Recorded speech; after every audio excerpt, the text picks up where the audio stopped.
What is going on, guys, and welcome back to a video. It's been a while. It has been a long time. I looked the other day. It's been about 8, maybe 9 months since my last video came out. And for that, I want to apologize. A lot's been going on lately. I've had some different focus switches, and quite honestly, I wasn't sure where I wanted to take this channel. Those of you who have been around for a while, you guys know that this started off more as a podcast and gear review channel. Unfortunately, the podcast wasn't doing very well, and it was a lot of work to continue doing that, so we kind of stopped that. As far as the gear reviews go, I didn't have much gear to review. I still don't have much to review. I've got a couple things I'm going to be looking at soon. Most notably, the last video I put out was the Jerry Cantrell guitar video. I'm going to be changing a pickup in that, so look for that video to come soon. We were starting to do reactions and stuff like that, and I personally hate reaction videos. I don't like watching them, and I didn't like making them. They felt extremely, and they still do if I see them pop up, especially TikTok. I hate it. They feel very disingenuous. But we got another video today. And if you haven't guessed by the thumbnail or the title, I want to talk about Schecter Guitars. Now, the reason I want to talk about Schecter Guitars is for those of you who don't know me personally. Growing up, when I was playing in bands, the guitar to get was an ESP LTD. As far as metalcore is concerned, at that time, for a younger person to have a very, very nice yet affordable guitar, ESP LTDs were all the rage. That's what I wanted. That's what I got. I played an H1001 in like a black cherry, kind of see-through finish, whatever the hell they called it. The neck-through body. It had EMG pickups, which is why I don't own it anymore, because as I got older, I just didn't like the sound of EMG pickups anymore. I don't know if that's because I didn't like the sound and I started to understand sound better, or I just got old and didn't like the sound of active pickups anymore. Although Fishman's sound pretty good, I thought that was the best you can get without paying a ton of money. Getting your PRS, your high-end Fenders, your high-end Gibsons, stuff like that. It was all ESP LTD. Most of my favorite bands were playing LTD guitars. I wanted all of them. That's all I wanted to play. They seemed to hold up well. They had locking tuners. They had some 2-o-matic bridge, and it was a great guitar. I absolutely love that thing. One of the things I noticed, though, was there was other bands that were out there that if they didn't have an LTD, you had a Schecter. This piqued my interest. That was a Schecter guitar. So when I went and looked, I noticed that they just seemed to be cheaper than the LTDs. About $100 to $200, depending on the model. The H1001 side of the LTDs were definitely more expensive than whatever that Super Strat body style was that Schecter had. I always thought they were cheap knockoff guitars, even though LTD was a pretty big knockoff. Super Strats, Les Paul body styles, but they were nicer, in my opinion. Put my hands on like a C something Hellraiser, I think it was called. It's a Les Paul body knockoff. It felt awful to me. I did not like it. I don't even think it had EMGs in it. So it was probably like a mid-level $400 to $500 guitar. Had some kind of Schecter active, whatever pickups in it.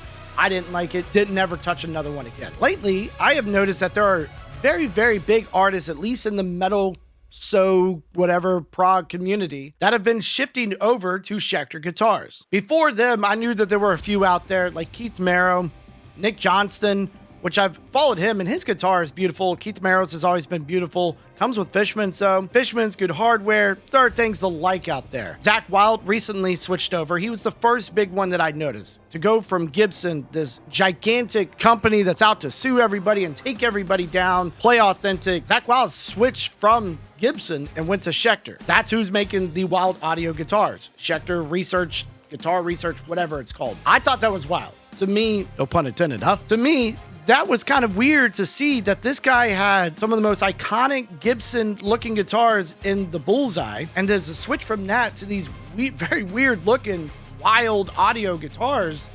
I thought that was kind of crazy. To me, I just couldn't believe it. I didn't know what he was thinking. I was like, something's going on with Schecter. Gotta be. Something's going on with Schecter. Fast forward a little bit, another huge name made it to the Schecter Artist Library.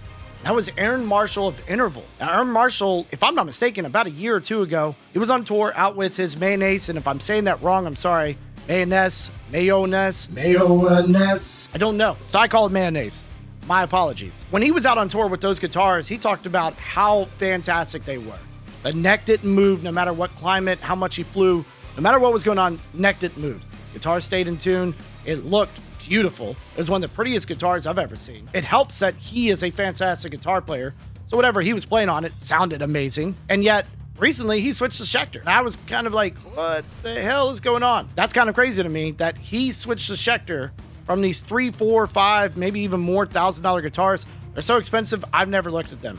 Personally, now, over the ESP, I play two PRS guitars. I have an S2 and a CE24. I love them both. I don't think I'll ever get rid of those.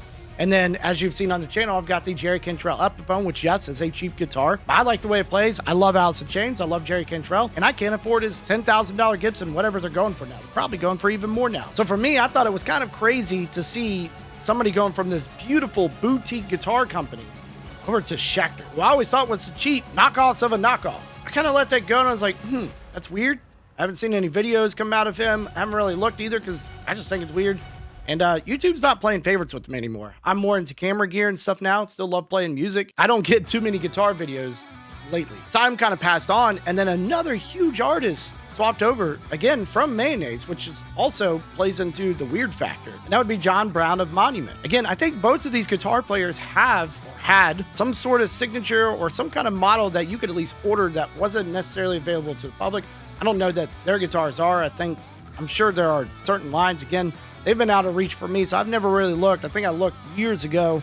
I was like, these are fucking beautiful.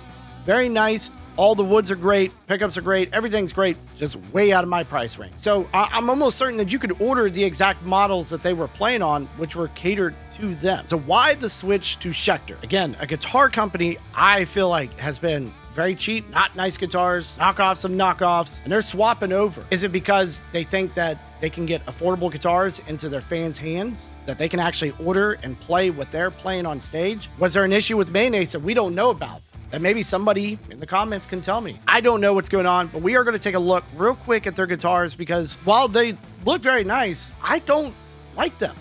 I don't know what it is. Maybe one day I'll be able to get my hands on a Schecter to change my mind, but as of right now, I am extremely confused on what's going on. So we're going to start here with Aaron Marshall. Take a look at his.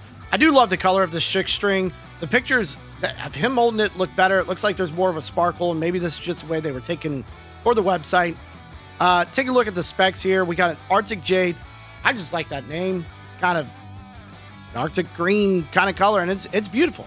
Chrome hardware. I like it on that green. An arch top. Fantastic. That's what most of your higher-end guitars have, some sort of arch, not just a flat piece of wood.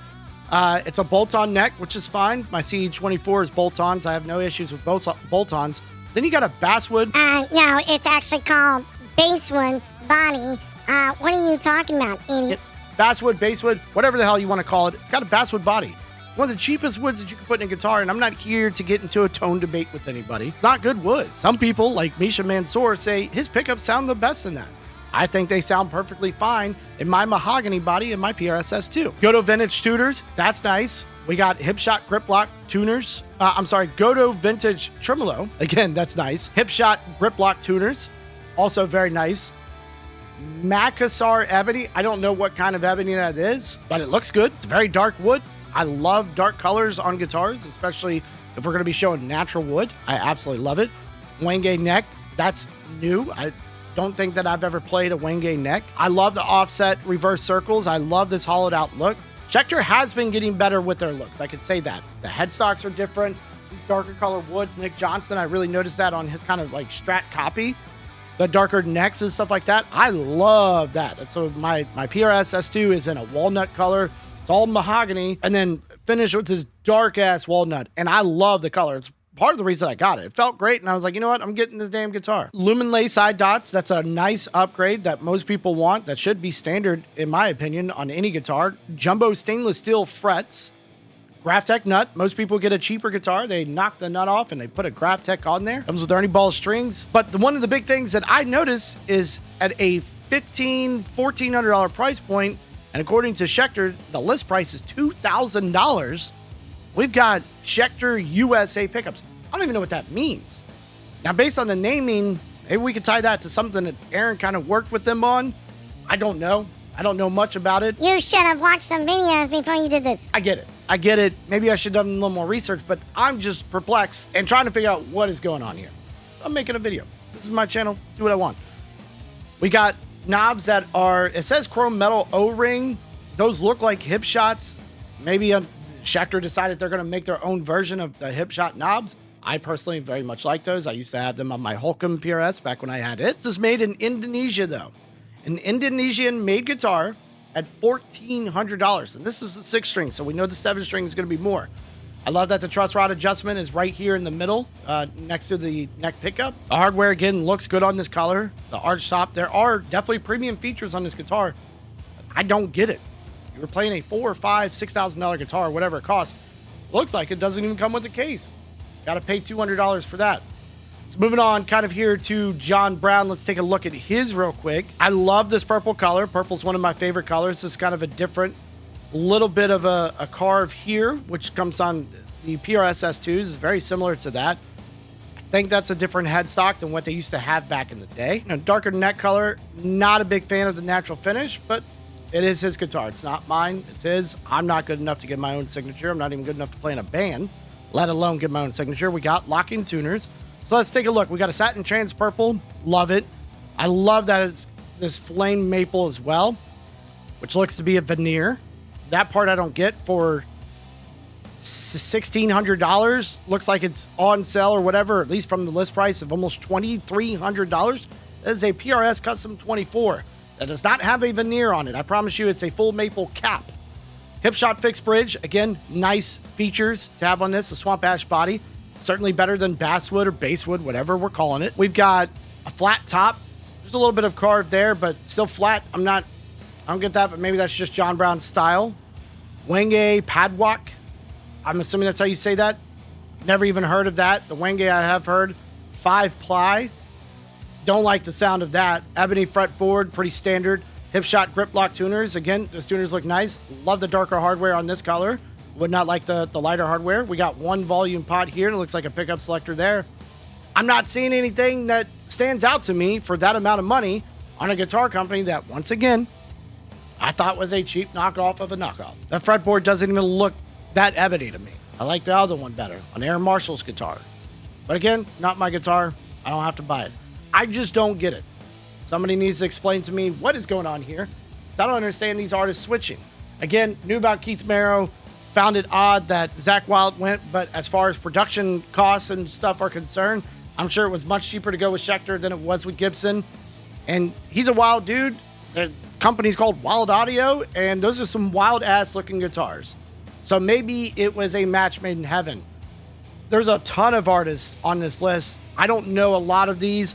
Some of these bands I have heard of, Papa Roach, Avenged Sevenfold, I kind of knew about them playing whatever that guy's name is. He's got that weird tribal look to his guitar. I've known about that for years, obviously. And we got Machine Gun Kelly that has a signature model. I feel like that's all we need to know about Schecter Guitars. But there are very, very big artists that are coming over to Schecter from very nice-end guitars. I don't get it. I don't get it at all. Again, Nick Johnson, I've loved his guitars. I've loved the look of them. If I wasn't a PRS fanboy, this would be a Strat copy that I would consider. I've seen some other colors. Maybe they don't have them on the website, but I feel like I have. Not a fan of that color there, but I love the dark wood there. Love this. I didn't even know he had a Telly style.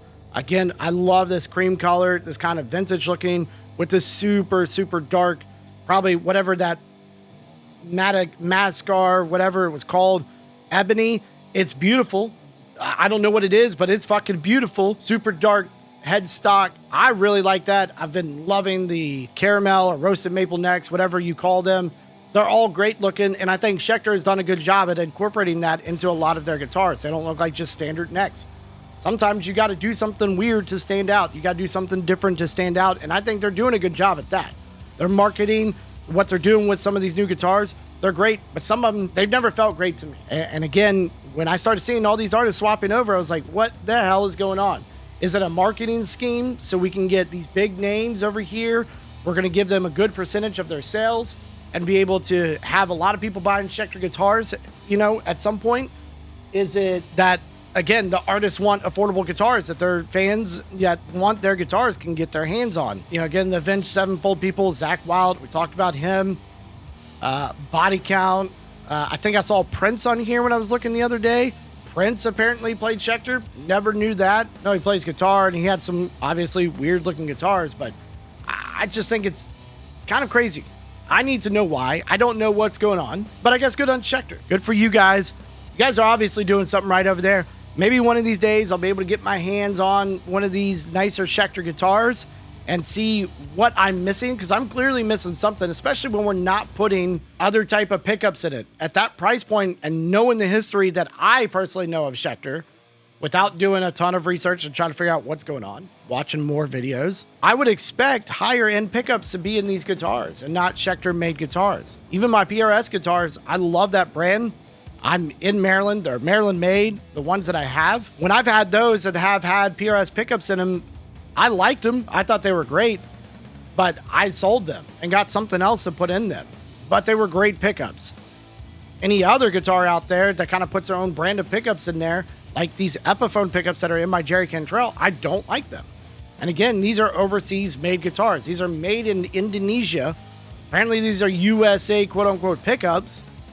And I don't know that John Brown's is actually made in Indonesia. I don't know Keith Merrill. I couldn't figure out his. I tried to look, just doing a real quick search. Didn't go super deep into the weeds. So if you guys do know if their guitars are made in America, please let me know, because that's also a significant price change over what Air Marshall's is going for. It's kind of crazy.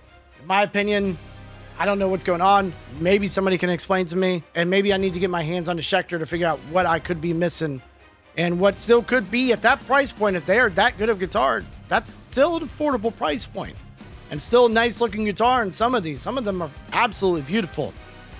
Let me know down in the comments below what you think. What are your thoughts? Have you noticed this trend at all? And is this something we're going to start seeing even more come down the line with some of these other artists that are playing some of these other boutique brands, so to speak? Now, some of the ones that are signed to like Jackson, PRS, and stuff like that, I don't think we're going to see them swap over anytime soon, if at all. I really don't. I think they're kind of sold. The Ibanez artists, the Jackson, the Fenders, anybody that's kind of tied in with them and they've been with them for a while, I doubt we'll see them. Some of these guys, again, I know Aaron Marshall played PRS in the past. I only know John Brown with the Mayonnaise, but I'm sure he played something before then. This could be a trend that we're seeing. Again, we did see Zach Wild, who was with Gibson for many years. He swapped over, but he was making his own guitars. So that could have been a different factor built into that. As far as the rest of these guys, I really don't know what's going on. I'm confused. And I hope you're not. And I hope I didn't confuse you anymore. But I appreciate everybody stopping in, watching this video. Going to try to have some more on the channel as I discussed. Hopefully we can come up with some more ideas to have going forward so we can keep growing this channel. I appreciate all the subscribers I've had recently, all the subscribers I've had in the past, all the likes on the videos, the watches on the videos. Thank you guys so much for that. I hope to see you again. If you did like what you see and you aren't already subscribed, please subscribe. Maybe hit that bell notification so you'll know, hopefully in 8 months, when I put out another video. And also, like, comment, all the stuff those guys tell you to do. I appreciate it if you do it. Thank you very much for stopping by. I will see you next time, and I hope you have a fantastic week, month, and year. Thank you very much, guys. We'll see you next time.